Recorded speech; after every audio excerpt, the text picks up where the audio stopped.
I'm Taylor Wilcox, and I was a defensive end, a kicker, and also the tight end. I'm Taylor Gus. I was the center for Prinny.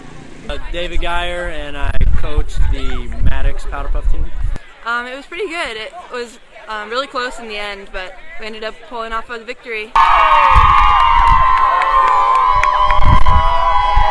I feel really good. We lost last year, so I definitely wanted to erase the bitter taste, and it's a lot of fun. Appreciate it. We did really well.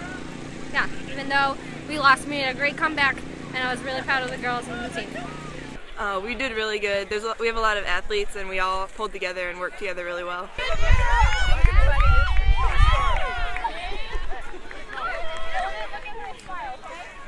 It was really fun meeting different girls who were in my unit.